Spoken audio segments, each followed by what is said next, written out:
Thanks for joining me in this edition of the Brian Sussman Show. This is episode 237, and it's part 4 of my series, Key Concepts from my book, Climate Cult. And what we're going to talk about in this episode is the temperature record.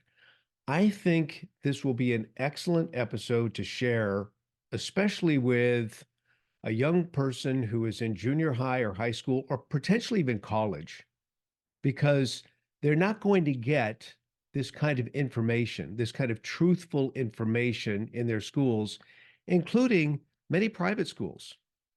They're not teaching about the temperature record, the climate record in a realistic way. Instead, what they're doing is feeding them propaganda, dogma, designed to shape an opinion that makes them believe that the earth is in peril because of the use of, in particular, fossil fuels. So I think you'll find this to be a very beneficial episode as a result of that. For those of you who are listening to this podcast, I will be presenting a PowerPoint presentation for those on YouTube and Rumble, but I'll do my very best to articulate what the slides say so you won't feel as if you're missing anything.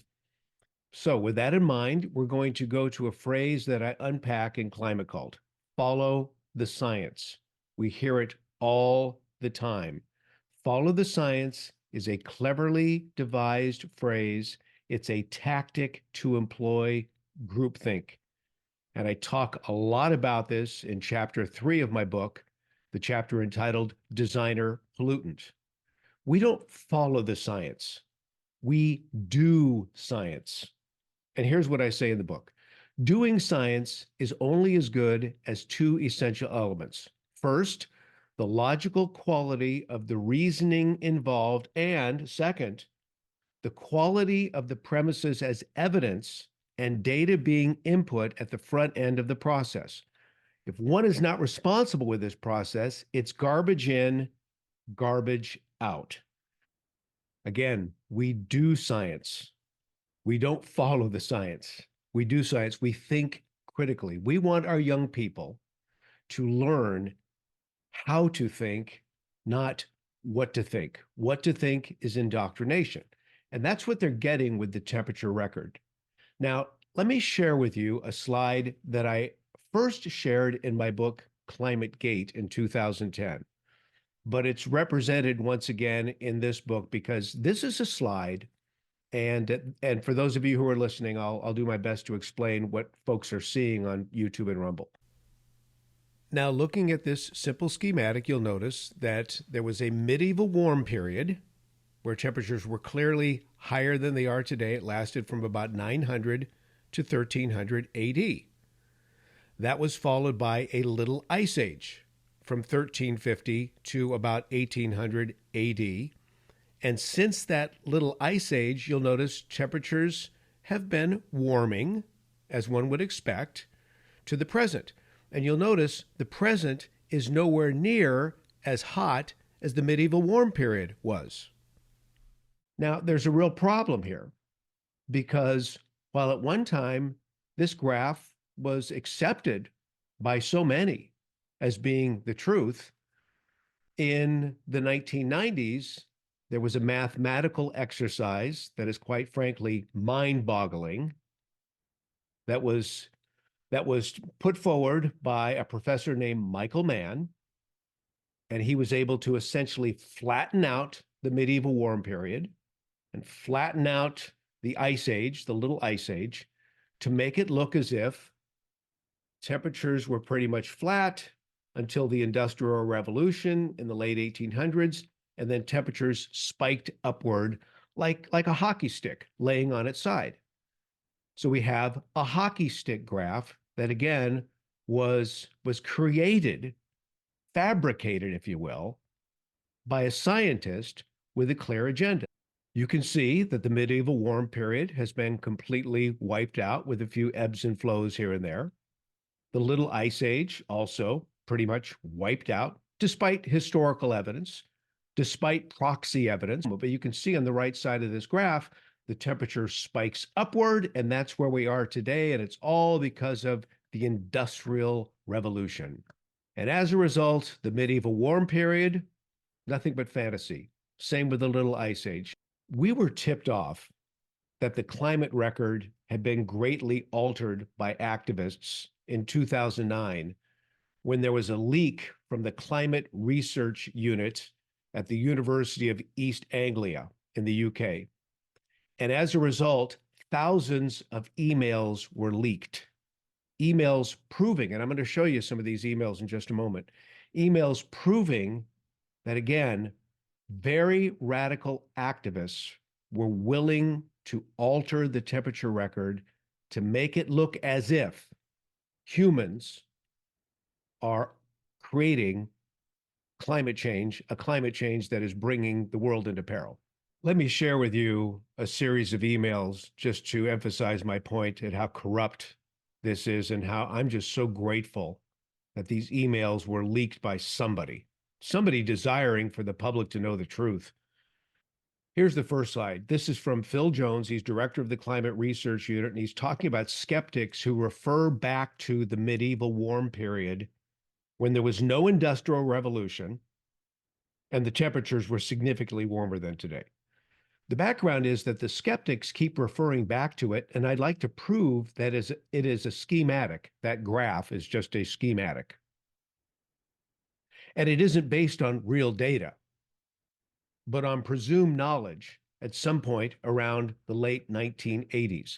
Now, that graph was put together by the guy who was the former founding director of the Climate Research Unit, Hubert Lamb, a wonderful man, a great scientist, well regarded in his field, but they're basically saying it's fake news. Now, here's Tom Wigley, former director of the Climate Research Unit, talking about Hubert Lamb. He's saying Hubert Lamb was out to lunch, even on these timescales. As you know, this arose from his uncritical use of historical sources. You see, this is a real problem for these climate activists. They don't want you to know the historical record. They'd rather use data that's been, in many cases, manipulated to prove their case. But all of that said, let me just give you some historical notations. There was a point in time where we know that Greenland had a climate that was actually livable. That was the Vikings' home base. You also, and I've seen this with my own eyes, you can go to the Alps and you can see ancient tree lines, old tree stumps that exist above the current tree line, indicating that it was much warmer many hundreds of years ago during the medieval warm period. And this is something you notice throughout the world. And so Dr. Hubert Lamb used those to emphasize that the climate was at one time clearly warmer than today. But the climate activists want to just totally ignore all of that because they have an agenda. This is Bob Carter, a geologist, who really was critical of some of these manipulations that were taking place behind the scenes. Here's what he had to say. I also think the science is being manipulated to put a political spin on it, which for all of our sakes might not be too clever in the long run. Bob Carter was a truth teller, and he was very concerned with the shenanigans that were taking place with the climate record. Here's Jeff Jenkins. He was also at the meteorology office at the Hadley Center. He said, what if climate change appears to be just mainly a multi-decadal natural fluctuation? They'll kill us probably. In other words, he was concerned that the data was implying there was no long-term constant trend of warming, but instead it seemed as if this may have been more of a decadal thing. You know, every 10 years, the climate would just sort of change, not being manipulated by fossil fuels. And so what did he say there? He said if the public were to find out, they'd kill us probably. Here's Rob Wilson from the University of St. Andrews.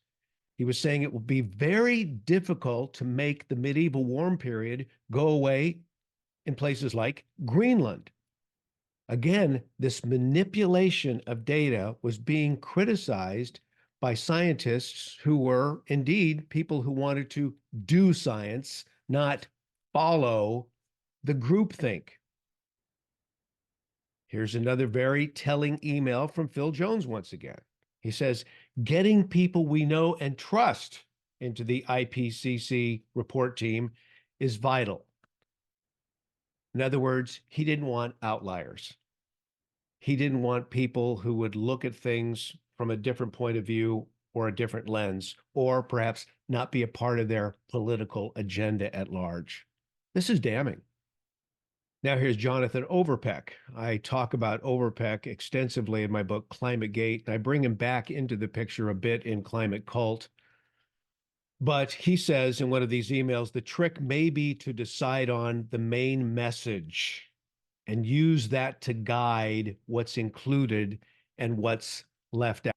In other words, if our main message is capitalism has screwed up the planet, if our main message is uh, the development that's especially occurred in the United States of America, where these people believe in life, liberty, and the pursuit of happiness, if our agenda says that's really been a problem for planet Earth, then we need to adjust our data in order to curse those facets of human life. We need to do something to even the playing field and bring forth equity and social justice and climate justice, et cetera, as I unpack in the book. So here's another doozy from Phil Jones. He says, we're choosing the periods to show warming. You can't do that with science. You can't pick and choose what you want to use into your equation. Again, that's not how you do science. That's how you do groupthink and propaganda. So when you do science, the way Phil Jones wants you to do science, you come out with cockamamie headlines like this. This is from NOAA, the National Oceanic and Atmospheric Administration. This is the Biden administration's NOAA, saying 2023 was the world's warmest year on record by far. So, in other words, stop the press. Everything you may have ever heard about that medieval warm period is pure bunk. This is the hottest weather ever. And there have been other headlines. Here's another one that made the rounds in January of 2017, and it resurfaced again this year. Earth hasn't been this hot for 125,000 years, research shows. So 125,000 years. Now, when you make claims about this 125,000 years, I don't know where they get this stuff from. They're completely ignoring all sorts of proxy data. Let's talk about proxy data for just a moment, because we've got proxy data available from hundreds of sites all over the world. It's useful for examining the past climate record. It's everything from the tree rings to coral samples to ice cores to lake cores to sea sediment, etc. And there are other things, like, for example, during a huge windstorm off the coast of West Wales not too many years ago, suddenly they discovered 6,000-year-old oak trees that had been well preserved in the cold water. I mean, I'm showing you a picture of them for those of you who are watching right now. Huge oak tree stumps from 6,000 years ago. Now, that would certainly imply that the temperature was much warmer thousands of years ago than it is today. We've also found some amazing things in the Siberian permafrost and other places where there are similar features around the world. This is a totally preserved lion cub found in the Siberian permafrost, clearly indicating that at one time that area was frost-free and significantly warmer. But this is a graph based on proxy data that is widely held as being as accurate as we could possibly get. given, our limited knowledge. So if you go back 65 million years to present, you can see that it was significantly warmer during the Paleocene and the Eocene. And then finally, about 30 million years ago, the temperature starts to get really, really cold. That's when we had an ice age following that. The ice house is what they actually end up calling that particular period in the Pleistocene. And then we start to warm. And as you can see on the far side of this graph, on the far right side, for those of you who are able to watch, you'll notice that where we are today is actually much cooler, so to speak, than other times throughout the Earth's history. You see, there are those of us who want the truth. We want to see the entire record, not the cherry-picked record that casts humankind as the problem. Here's what I say in Climate Cults, Chapter 4. It's a chapter entitled Until Now. Activists stubbornly maintain that the Little Ice Age was simply a local event that impacted isolated sectors of the Northern Hemisphere, and they have massaged the medieval warm period into little more than a few anecdotal accounts, providing ample room for Al Gore to speak of the currently boiling oceans, droughts sucking the moisture out of the land, and waves of climate refugees. But their blatant scheme is falling apart. I also want to remind you of something. The thermometer is not that old. This is going to surprise a lot of people, but we have not been taking the temperature record via thermometer for too many years. It's a relatively new invention. The thermometer was invented by Galileo. It was a water-based thermometer. That's the one you see on your left in 1593. Gabriel Fahrenheit invented his mercury-based thermometer in 1714. The Fahrenheit thermometer did not go into widespread use until really the mid 1800s. Satellite measurement, which covers the entire planet, was not available until 1979. And by the way, the satellite data tells us that there is no alarming warming. But here's what we do know. And again, this flies in the face of those who have decided to take the medieval warm period and the Little Ice Age out of the equation. Here's what we do know. At the peak of the medieval warm period, 900 to 1300 AD, and I break this down in Climate Cult with both the Fahrenheit temperatures and the Celsius temperatures, but I'm just going to use Fahrenheit for this demonstration. It's estimated that the temperature was more than 2 degrees warmer than today. During the Little Ice Age, again, about 1350 to 1800 AD, the warmth of the medieval warm period was wiped out, with temperatures falling to 2 degrees cooler than today. Temperature stabilized and then rose notably, particularly in the 1930s. 1930s, and I've got so many details of this in the book. 1930s, hottest decade ever. And by the way, it was a global event, making it 1 degree warmer than today. When you see these temperature records for cities around the United States, it's just, the 1930s were, they were very hot. Then from 1940 to 1975, there was a slight cooling of 0.18 degrees. A minor warming then occurred between 1970 and 1998 of 0.34 degrees. According to satellite data from 1998 to 2014, temperatures were relatively flat. And then since 2014, temperatures have risen by about 0.36 degrees Fahrenheit. What I find interesting, and you need to understand this, that there is something called the Oregon Petition. It's a global warming petition project. Over 31,000 American scientists have signed this petition. Over 9,000 of these scientists have PhDs. Now, why is this important? Because you've heard this before. We're told 97 to 98% of all scientists agree that humans are wrecking the climate due to the use of fossil fuels. Well, yeah, 97 or 98%. If you saw my last podcast with Dr. Judith Curry, she explained this whole consensus thing. It's a cherry-picked group. I can get 98% of people agreeing on anything if I just pick the right group.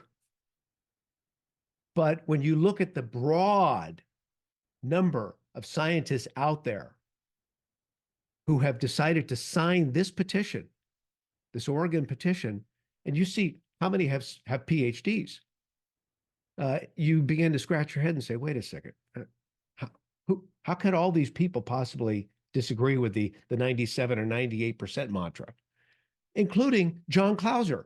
John Clauser, PhD physics, Nobel Prize Physics 2022. See, something's missing from the mainstream media mantra that there's this consensus and everyone else, either skeptics or even deniers who don't want to follow the science. But I just want to go back to this temperature record that I shared from just a moment ago, because you continue to hear that there's been so much warming in recent years. And part of the problem is, we're not looking at just satellite data, which covers the whole planet. We continue to rely upon thermometers that have been sparsely placed throughout the planet. Thermometers that, by the way, haven't been in consistent use throughout most of the world because of wars and various calamity. Probably the best temperature record is in the United States of America. And it's interesting when you look at that temperature record. I'm just going to give you a couple examples and then we'll close this out. And I talk about these in Climate Cult. But when you look at, for example, the temperature in New York City, Central Park, temperature readings have been taken there since the late 1800s, very consistently, since the late 1800s. Now, in the late 1800s, when the temperatures began being taken at Central Park, population of New York City was 200,000 people.